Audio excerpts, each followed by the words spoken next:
మిత్రులందరికీ సరదాగా ఒక పాట ఒక మాట ఛానల్కి దర్భాలక్ష్మి అన్నపూర్ణ స్వాగతం. ఇవాళ సరదాగా మనం చెప్పుకునే కబుర్లలో అంశం ఏమిటంటే పొదుపు. గృహిణికి ఈ లక్షణం నిజంగా ఒక అలంకారం లాంటిది. ఈ జీవితంలో ఎవరికైనా ఈ పొదుపు అనేది చాలా అవసరమే. నేను ప్రత్యేకంగా గృహిణికే ఎందుకని అంటున్నానంటే, ఇంట్లో ఖర్చు అంతా ఇంచుమించుగా ప్లాన్ చేసి మేనేజ్ చేసేదంతా గృహిణి చేతిలోనే ఆ ఖర్చును అదుపు చేయగల శక్తి ఉంటుంది. అంచేత ఈ లక్షణం గృహిణికి అలంకారం అని చెప్తున్నాను అన్నమాట. గృహిణికి పొదుపు అనే ఒక అలవాటు, మంచి లక్షణం ఉంటే ఇంకా ఇంటి యజమాని ఆనందానికి ప్రశాంతతకి ఇంకా హద్దు ఉండదు. ఆ సంపాదించే ఆ పురుషుణ్ణి యజమాని అని ఎందుకంటున్నానంటే, ఆ గృహిణి యజమానురాలు, ఆయన యజమాని అయితే గృహిణి యజమానురాలు. అంచేతే ఆయన యజమాని అనగానే గృహిణి తక్కువ అనుకోకూడదు. అసలు నిజమైన యజమానురాలు గృహిణి. యజమాని సంపాదించుకుని బయటికి వెళ్ళి సంపాదించుకుని వస్తూ ఉంటాడు అంతే. దాన్ని ఒక రకమైన పద్ధతిలో చక్కగా ఖర్చు పెట్టి ఎంత మిగిల్చగలవో అంత మిగిల్చి దాన్ని పెట్టుబడుల రూపంలో ఐడియాలు చేసి దాన్ని పదింతలు చేసే శక్తి అంతా ఎక్కువ గృహిణికే ఉంటుంది. ఆలోచన పురుషుడు సంపాదించి తీసుకొస్తే దాన్ని చక్కగా ఒక అర్థవంతంగా ఖర్చు పెట్టే శక్తి ఆ ఇంటి యజమానురాలు గృహిణికి ఉంటుంది. అంటే ఇప్పుడు కాలం మారిందనుకోండి. ఇప్పుడు అబ్బాయిలు అమ్మాయిలు, గృహిణి గృహస్థు కూడా ఇద్దరు సంపాదనాపరులే ఉంటున్నారు. అది ఎక్కడున్నా ఇద్దరు సంపాదించినా ఒక్కళ్ళు సంపాదించినా పొదుపు అనేది చాలా అవసరం. ఎంతంత ధనరాశులు ఉన్నా కూడా ప్రతివాడు పొదుపు చేయాలి. పొదుపుగా ఆలోచించవలసిన ఆవశ్యకత ఏదో క్షణంలో తప్పకుండా వస్తుంది. ఆ పొదుపు చేయడం మామూలు సామాన్య గృహస్థుడైతే 10 రూపాయలు పొదుపు చేయడానికి ఆలోచిస్తాడు. అదే పెద్ద కోటీశ్వరుడు, చాలా కోటీశ్వరుడు అయితే 10 కోట్లు ఎలా పొదుపు చేయాలా అని చూస్తాడు. అంచేత పొదుపు అనేది ఎక్కడైనా ఏ స్థాయిలో ఉన్న వాళ్ళకైనా అవసరమే. ఆ పొదుపు చేయాలన్న ఆలోచన చాలా జీవితానికి ఒక వెన్నెముక లాంటిది అన్నమాట. అసలు పొదుపుకి నిర్వచనం ఏమిటో ఆలోచిద్దామా? నా ఉద్దేశాన్ని బట్టి అయితే అవసరాలని కొద్దిగా కుదించుకోవడం అదే పొదుపు. నా ఉద్దేశ ప్రకారం అదే పొదుపు. మనం కొంచెమైనా అవసరాలను తగ్గించుకోవాలని ఆలోచించకపోతే అవి అలా పెరిగిపోతూ ఉంటాయి. ప్రతిదీ మనకి కావాలి, చాలా అత్యవసరం అని అనిపిస్తుంది. సో కొంచెం దానికి మన ఇది అవసరం, అదే అవసరం అనే ఆలోచనకి కొంచెం ఆ స్పీడ్ తగ్గించి కొంచెం బ్రేక్ వేసి ఒక్క నిమిషం ఆలోచిస్తే ఇవి అనవసరం, మనం ఊరికే అనుకున్నాం కానీ అనవసరం అన్న విషయం చాలా క్లియర్గా అర్థమవుతుంది.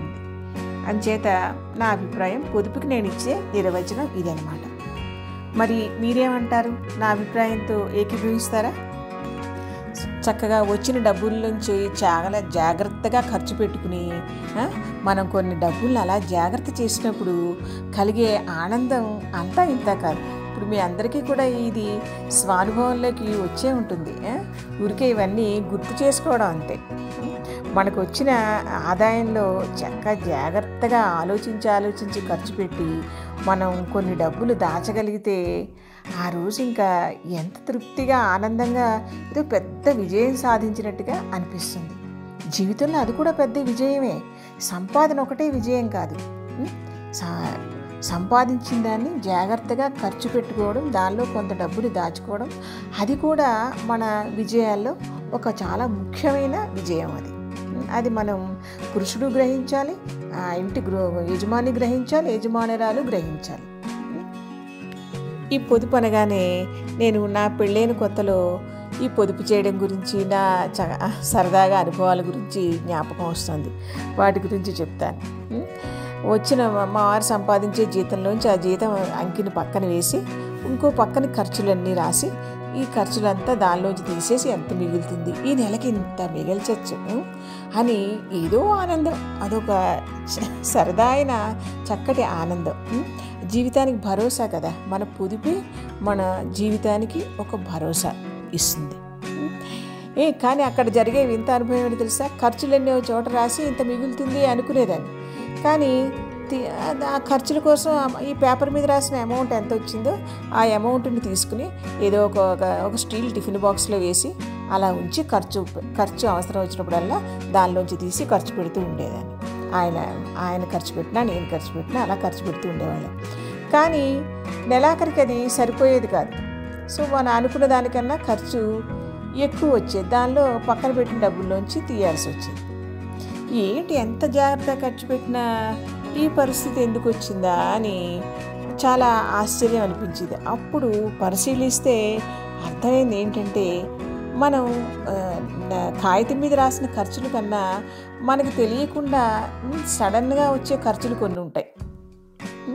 ఆ ఖర్చులు ప్రతి నెల ఏదో వస్తూనే ఉంటాయి. మనం దాన్ని ముందుగా మనం గెస్ చేయలేమన్నమాట. ఏవో ఖర్చులు వస్తూ ఉంటాయి. సడన్గా ఎవరైనా చుట్టాలు రావడం, వాళ్ళ కోసం ఏదైనా ఊడుకొని తీసుకురావడము, లేకపోతే వాళ్ళకి ఏదైనా కొంచెం గిఫ్ట్ లాంటిది కొనిపెట్టడము, లేకపోతే ఎవరైనా ఫంక్షన్కి పిలవడము. ఆ ఫంక్షన్కి వెళ్ళేటప్పుడు మరి ఉట్టి చేతులతో వెళ్ళాం కదా, ఏదో గిఫ్ట్ కొనుక్కొని వెళ్తాం.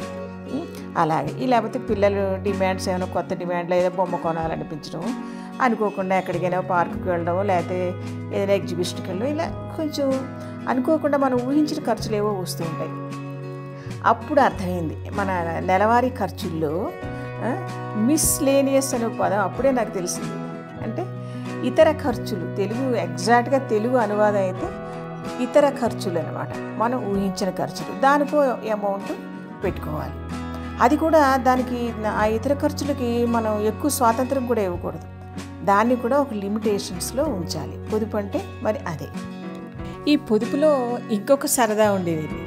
అప్పుడు మరి నేను మాట్లాడుతున్నది ఏది ఒక 40 ఏళ్ల క్రితం మాట అనమాట.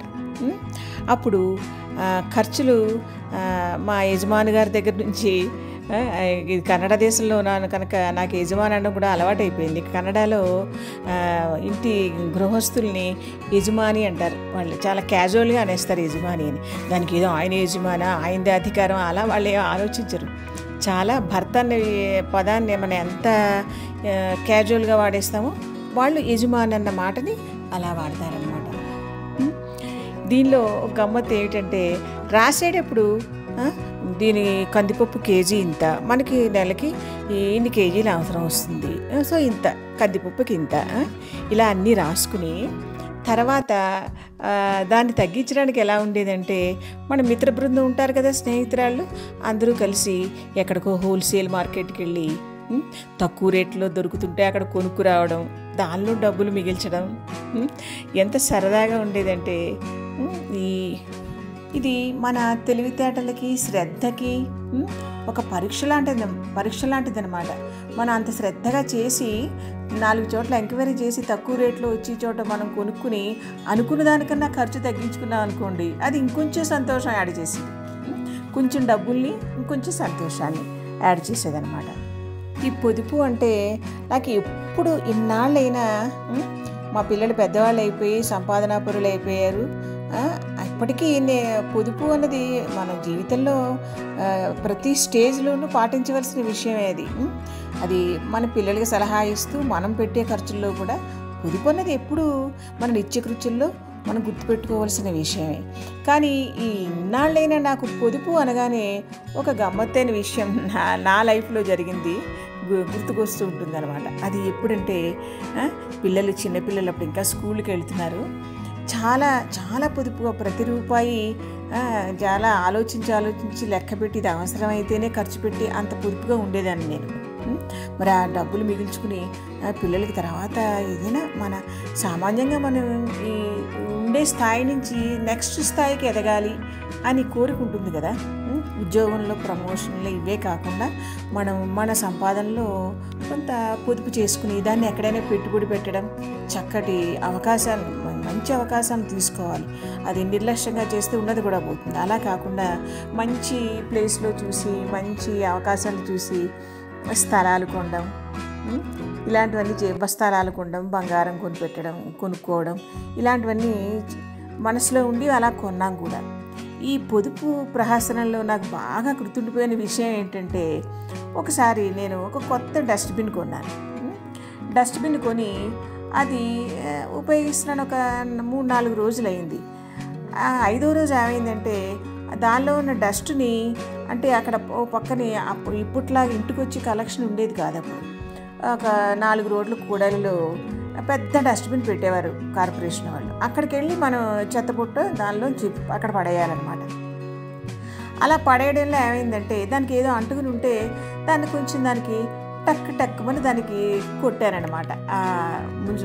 కార్పొరేషన్ ఆ పెద్ద కుండీ, సిమెంట్ కుండీ ఉంటుంది, దానికి ఇలా కొట్టడంలో ఆ డస్ట్బిన్ కాస్త విరిగిపోయింది. ఇంకా చూడండి ఎంత, అది యంగ్ డేస్ కదా, జీవితం అంతా ముందే ఉంది కదా, అక్కడ పెట్టుబడి పెట్టాలి, ఇక్కడ పెట్టుబడి పెట్టాలి, ఇలాగ మనం సంపదని పెంచాలి పిల్లల కోసం అనే ఒక తాపత్రయం ఉండేదేమో. ఆ పొదుపు చాలా మెయిన్ రోల్ ఉండేదేమో మనసులో. అది విరిగిపోగానే ఎంత బాధ కలిగిందంటే, దాని ఖరీదు ఎంతంటే 12 రూపాయలు. నాకు ఎంత గుర్తుందో చూడండి, కాస్ట్ 12 రూపాయలు అనమాట. అంతే. నేను ఒకటే నిర్ణయం తీసుకున్నాను, ఈ 12 రూపాయలని ఈ నెలలో కానీ వచ్చే 2 నెలల్లో కానీ ఎక్కడో అక్కడ దీన్ని కాంపన్సేట్ చేయాలి, అంటే ఎక్కడో అక్కడ ఆదా చేయాలి. ఎంత తీవ్రంగా ఆలోచించానంటే, దానికి ఏదో చిన్న విషయాలు చేశాననుకోండి, అది వేరే విషయం. మొత్తానికి ఆ 12 రూపాయలని కాంపన్సేట్ చేశాను. నాకు ఎప్పుడు పొదుపన్న ఆ సంఘటన మాత్రం చటుక్కున నా మనసులో మెదులుతుంది, నవ్వొస్తుంది. అప్పుడంటే ఇప్పుడు ఆ వయసులో పొదుపు పట్ల ఉన్న అంత ఆతృత, దాహం ఇప్పుడు లేదనుకోండి. ఇంకా పిల్లలు సెటిల్ అయిపోయారు. జాగ్రత్తగా ఖర్చు పెట్టుకోవడం అనేది ఎప్పుడు ఉంటుంది. అప్పుడు ఏంటంటే ఇంకా లైఫ్ సోపానాలు ఎక్కాలి కదా, అక్కడ పెట్టుబడి పెట్టాలి, ఇక్కడ పెట్టుబడి పెట్టాలి అని. ఇప్పుడు పొదుపు ఏంటంటే మనం కూడబెట్టుకునే డబ్బులు, సంపాదించిన డబ్బులు ఒక్క పైసా కూడా వ్యర్థం అవ్వకూడదు. ఎవరికో ఒకరికి చేరి అది సత్ఫలితాలను ఇవ్వాలి. ఒకరి జీవితాన్ని నిలబెట్టడానికి మనం డబ్బులు వాళ్ళకి ఇచ్చిన ఈ వయసులో ఇంకా ఈ పెట్టుబడి పెట్టడాలు, డబ్బులు చేకూర్చడాలు అన్నీ అయిపోయాయి కదా. ఇప్పుడు నా పొదుపు ఏంటంటే మనం దుబారాగా ఖర్చు పెట్టకూడదు. 4 రూపాయలు అవసరం ఉన్న వాళ్ళకి ఇవ్వగలగడం. మన అవసరం కాదు, వాళ్ళ అవసరం మనం తీర్చామే అన్న తృప్తి, ఆ పొదుపు అనే భావం ఇప్పుడు ఈ విధంగా అవసరం ఉన్న వాళ్ళకి సహాయం చేయాలి అన్న ఆలోచనగా మారింది. ఏ ఒక్క రూపాయి కూడా వ్యర్థం కాకూడదు. మన దగ్గర ఉన్నాయి కదా అని మనం జులాయిగా ఖర్చు పెట్టడం కన్నా జాగ్రత్తగా ఖర్చు పెట్టుకుని అవసరం ఉన్న వాళ్ళకి ఇచ్చి వాళ్ళ మొహాల్లో చిరునవ్వులు చిందిస్తుంటే వాళ్ళ అవసరాలు తీరి పాపం పేదవాళ్ళు ఇలాంటి. ఇప్పుడు నా పొదుపుని ఈ రకంగా ఇప్పుడు నేను దాని రూపాన్ని మార్చానన్నమాట. అప్పుడు పొదుపు చేసి పెట్టుబడులు పెడితే ఇప్పుడు జాగ్రత్తగా ఖర్చు పెట్టుకుని అవసరం ఉన్న వాళ్ళకి ఇంకో 4 రూపాయలు ఎక్కువ ఇవ్వడం. పాపం పేదవాళ్ళకి మన ఇంట్లో పనిచేసే పని మనుషులే ఉంటారు, ఇంకా వేరే పనులు ఏవో చేయించుకుంటూనే ఉంటాం, చిన్న చితకా పనులన్నీ. పాపం వాళ్ళ దగ్గర ఏముంటాయని వాళ్ళని ఊరికి బేరాలాడడం, వాళ్ళ దగ్గర తీసుకోవడం. అందుకని నేను 4 రూపాయలు ఎక్కువ ఇస్తూ ఉంటాను వాళ్ళకి. అది పొదుపు నాకు ఎంత ఆనందం కలిగించిందో. ఈరోజు 4 రూపాయలు ఎక్కువ ఖర్చు పెట్టినా కూడా నాకు వాళ్ళ అవసరాన్ని తీర్చగలిగానే ఆనందం కలుగుతుంది. అంచేత ఎవరి చేతైనా పని చేయించుకుని వాళ్ళకి మనం డబ్బులు ఇవ్వడంలో మాత్రం పొదుపు అనేది ఎప్పుడు పాటించకూడదు. వాళ్ళ కష్టానికి తగ్గ ప్రతిఫలం మనం వాళ్ళకి ఇచ్చేయాలి. పొదుపు అంటే మన ఖర్చుల్ని తగ్గించుకోవడం, అంటే మన ఆనందాలను తగ్గించుకోవడం, కానీ పని చేయించుకుని అవతల వాళ్ళకి డబ్బులు ఇవ్వకపోవడం కాదు. ఆ తప్పు మాత్రం ఎప్పుడూ చేయకూడదు. అది మనకి తృప్తిని కూడా ఇవ్వదు. ఇప్పుడు ఈ వయసులో నా పొదుపు ఏంటంటే ఇది, దుబారా ఖర్చులు పెట్టకుండా ఆ డబ్బుల్ని అవసరం ఉన్న వాళ్ళకి ఎక్కడ ఇవ్వచ్చు, ఎలా ఇవ్వచ్చు, ఎలా సహాయం చేయొచ్చు అని. సో ఇదండి వయసులో చేసే పొదుపు. ఇది మన పెద్ద వయసు వచ్చాక చేసే పొదుపు ఇది. మరి నా డస్ట్బిన్ లాంటి అనుభవాలు మీకు ఎవరికైనా మీ లైఫ్లో ఉన్నాయా? అంటే మీరు మీ యంగ్ డేస్లో పిల్లలు చిన్నప్పుడు ఇంకా మన జీవన సౌధాలని నిర్మించుకునే ప్రక్రియలో మన ప్రాసెస్లో ఉన్నప్పుడు ఒక్కో ఇటుగా పేర్చుకుంటూ ఉంటాం కదా. అలాంటప్పుడు బోలెడు అనుభవాలు ఉంటాయి. మరి మీ అనుభవాల్ని కామెంట్స్ రూపంలో చెప్పండి. మరి థ్యాంక్ యూ. ఆఖరిగా ఒక మాట, పొదుపు చేయవలసి వచ్చిందని, అది ఒక శిక్ష అని హాయిగా ఎలా అంటే అలా డబ్బులు ఖర్చు పెట్టుకునేలా ఉంటే ఎంత బాగుండును అని ఎప్పుడూ అనుకోకూడదు. పొదుపు అనేది మనకి చాలా ఇష్టంగా అనిపించాలి, సంతోషంగా అనిపించాలి.